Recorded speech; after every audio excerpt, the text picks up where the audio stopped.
जनूबी अफ्रीका पहली बार टी20 world cup के फाइनल में पहुंच गया। प्रोटीज ने पहले सेमीफाइनल में अफगानिस्तान को 9 विकेटों से शिकस्त दे दी। जनूबी अफ्रीका ने 57 रन का आसान हदफ 9वें ओवर में पूरा कर लिया। पूरी अफगान टीम 12वें ओवर में सिर्फ 56 रन बनाकर ढेर हो गई थी। जनूबी अफ्रीका के मार्को जॉनसन और तबरेज शम्सी ने 3-3 खिलाड़ियों को आउट किया।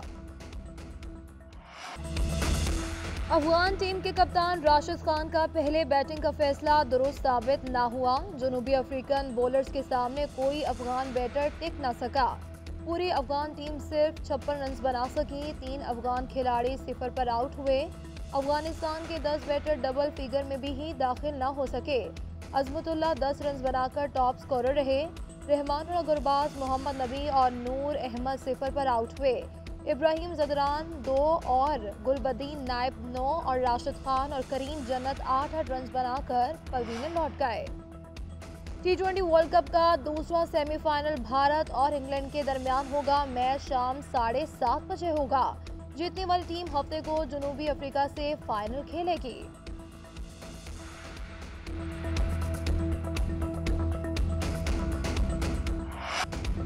इद्दत केस में सजा के खिलाफ दरख्वास्त पर फैसला आज सुनाया जाएगा। बानी पीचाई और बुशरा बीबी ने इद्दत में निकाह केस पर सजा मुअत्तल करने की दरख्वास्त दायर की थी।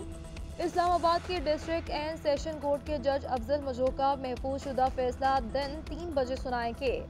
सरदार लतीफ खोसा का कहना है कि टाइगर्स को खुशखबरी मिलेगी, बानी पीचाई बरी हो जाएंगे।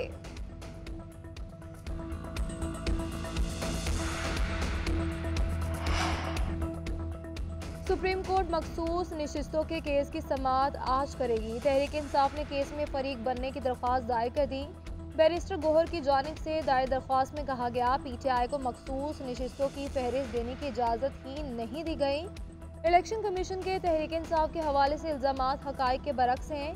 मखसूस नशिस्तें दीगर सियासी जमातों को देना गैर आइनी है।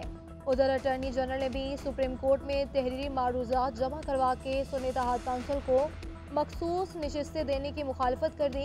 कहा कि सुन्नी इत्तेहाद काउंसिल ने ना इंतखाबात में हिस्सा लिया, ना मखसूस नशिस्तों के लिए लिस्ट जमा करवाई। आज़ाद उम्मीदवार सिर्फ इन पार्टियों में शामिल हो सकते हैं जो पार्लियामेंट में मौजूद हों। सुन्नी इत्तेहाद काउंसिल में शामिल होने वाले आज़ाद उम्मीदवारों की हैसियत आज़ाद उम्मीदवार की ही होगी। वज़ीर आज़म ने तहरीक इंसाफ को फिर मुज़ाकरात की दावत दे दी। कौमी असम्बली में खिताब करते हुए शहबाज शरीफ ने कहा कि आईन पाकिस्तान को आगे लेकर चलें। बानी पीटीआई को जेल में मुश्किलात हैं तो आएं और बैठकर बात करें। मैंने कभी जेल का रोना नहीं रोया। हम नहीं चाहते इनके साथ वो ज्यादती हो जो हमारे साथ हुई। अपोजिशन को फिर चार्टर ऑफ इकोनॉमी पर मुज़ाकरात की दावत भी देता हूँ।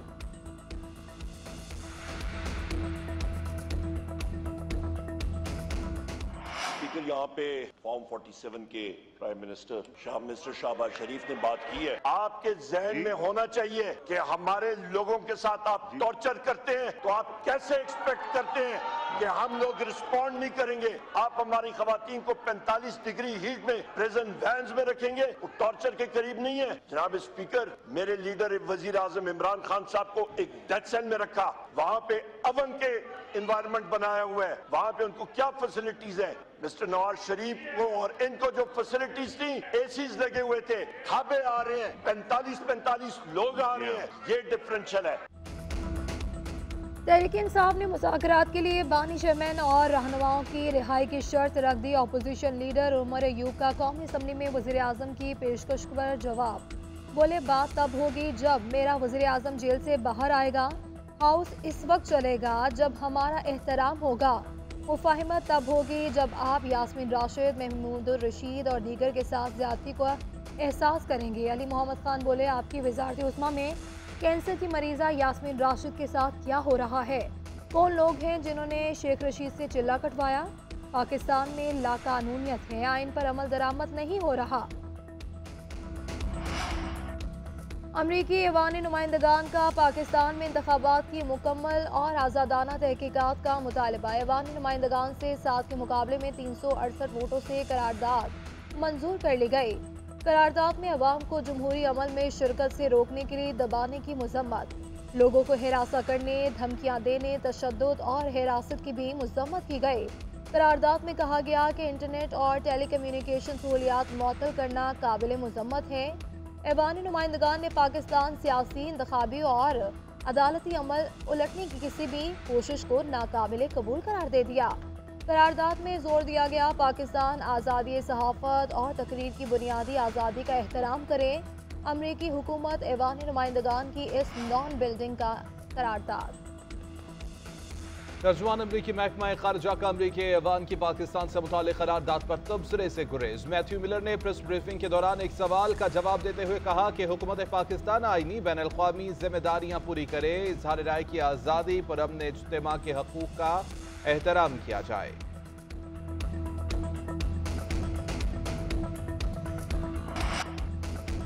ख्वाजा आसिफ ने अमरीकी इंतखाबात की अक़वाम मुत्तहिदा से तहकीकात का मुतालबा कर दिया। वज़ीर दिफा कहते हैं जो मुल्क हमारे इलेक्शन पर उंगली उठा रहा है इसने 20वीं सदी जमहूरी हुकूमतों का तख्ता उलटने में गुजारी। इनके 2016 और 2020 के इंतखाबात में बेज़ाब्तियाँ सामने आईं। दोनों बड़ी जमातों ने गैर मुल्की मुदाखलत और धांधली का इल्ज़ाम लगाया। ये वही मुल्क है जो मासूम फ़लस्तीनियों की नस्ल कुशी में सहूलतकार बना हुआ है। तर्जुमान पाकिस्तान दफ्तर खारजा की भी करारदाद पर कड़ी तनकीद। प्रेस ब्रीफिंग में कहा कि अमरीकी ऐवानी नुमाइंदगान की करारदाद बामकसद है और ना ही तामीरी। पाकिस्तान की सियासी सूरत हाल और इंतखाबी अमल से नामुकम्मल वाक़फियत का नतीजा है। उम्मीद है कि अमरीकी कांग्रेस दो तरफा ताल्लुकात को मजबूत बनाने में मुआवन किरदार अदा करेगी। ऑपरेशन अज़्म इस्तेहकाम अज़्म इस्तेहकाम की जानिब लेकर जाएगा। लगता है कि ऑपरेशन के जरिए चीन की बात पूरी की जा रही है। आप हुब्बुल वतनी के दावे करते हैं और कोई इख्तिलाफ करे तो गद्दार करार दिया जाता है। एस्टेब्लिशमेंट का मौक़िफ़ वाज़ेह नहीं है। मेरा मशवरा है पंगा न लें। मौलाना फजलुर रहमान का कौमी असम्बली में इज़हार ख्याल। सरकारी टीवी पर मौलाना का खिताब शुरू होते ही लाइव नशरियात बंद कर दी गई। सरबराह जमीयत बोले कि हमने ऑपरेशन किए, कबायली इलाकों को लोगों से खाली करवा लिया और उन्हें भीख मांगने पर मजबूर कर दिया। उनकी चादरें तार तार कर दी और रवायात को नुकसान पहुंचाया गया। मुतासरीन को मकान बनाने के लिए 4 लाख दिए जा रहे हैं। इससे तो एक गुसल खाना भी नहीं बनता। अवाम आपको टैक्स नहीं देंगे क्योंकि आप पर एतमाद नहीं है। अवाम को पता है कि उनके पैसे IMF को दिए जाएंगे। एस्टेब्लिशमेंट अगर सियासत से बाहर हो जाए तो सब खैर हो जाएगी। तहरीक इंसाफ के कबायली जिरगे में ऑपरेशन अज़्म इस्तेहकाम के खिलाफ करारदाद मंजूर। पेशावर में मुनक्किदा जिरगे में कबायली मिशरान महमूद अचकज़ई और दीगर ने शिरकत की। शुरका ने करारदाद में मुतालबा किया कि ऑपरेशन अज़्म इस्तेहकाम पर कौमी और सूबाई असम्बली में बहस की जाए। बानी चेयरमैन PTI समेत तमाम सियासी मुकदमात में गिरफ्तार रहनुमा रिहा किए जाएं। अफगानिस्तान के साथ तिजारत में रुकावटें दूर करने का मुतालबा। कुदरती वसाइल में मकामी आबादी के हक को तस्लीम किया जाए। असद कैसर ने खिताब करते हुए कहा कि बंदूक के जोर पर किसी को हुक्मरानी की इजाज़त नहीं देंगे। कबायली इलाकों के इंजमाम के वक्त फंड समेत दीगर वादे पूरे नहीं हुए। कबायली अज़लाम में 21 ऑपरेशन करके भी कोई सहूलियात नहीं दी गई। मुल्क को तवानाई के हवाले से खुद कफील बनाने के लिए वज़ीर आज़म मुतहरिक। पेट्रोलियम डिवीजन के अमूर पर अहम इजलास। मुतबादल तवानाई के ज़राए पर गौर। वज़ीर आज़म की थरकोल की गैसिफिकेशन के हवाले से हिकमत अमली तैयार करने की हिदायत। थरकोल तक रसाई के लिए रेलवे लाइन समेत तमाम इकदाम करने की भी हिदायत। वज़ीर आज़म की ज़ेर सदारत सरमायाकारी बोर्ड से मुतालिक भी इजलास। चीनी और पाकिस्तानी कंपनियों के दरमियान ज्वाइंट वेंचर मंसूबे की मंजूरी। दौरा चीन के दौरान मुफाहमती याददाश्तों के हवाले से पेशरफ्त रिपोर्ट तलब कर ली गई। वज़ीर आज़म से MQM वफ़द की भी मुलाकात। खालिद मकबूल सिद्दीकी की क़यादत में वफ़द ने बजट पर अपने तहफ़्फ़ुज़ात से आगाह किया। मुस्तफ़ा कमाल कहते हैं वज़ीर आज़म ने हमारे एतराज़ के बाद K4 के लिए 30 अरब रुपए मुख्तस करने का कहा है। गर्मी से झुलसते शहरियों के लिए महकमा मौसमियात ने खुशखबरी सुना दी। आज से मुल्क भर में बारिशों का सिलसिला शुरू होने की पेशगोई। गर्मी की शिद्दत कम हो जाएगी। कहीं बूंदाबांदी और कहीं गरज चमक के साथ मूसलाधार बारिश का इम्कान। कराची में आज और कल बाराने रहमत बरसेगा। सिंध में उमरकोट, बदीन, ठट्ठा, हैदराबाद में बारिश का इम्कान। मुल्तान समेत जनूबी पंजाब में बारिश भी मुतवक्के। रावलपिंडी, लाहौर, इस्लामाबाद, कश्मीर, गिलगित बल्तिस्तान और खैबर पख्तूनख्वा में भी बारिश गर्मी की छुट्टी कर देगी। महकमा मौसमियात का कहना है कि बारिशों का सिलसिला 1 जुलाई तक जारी रहेगा।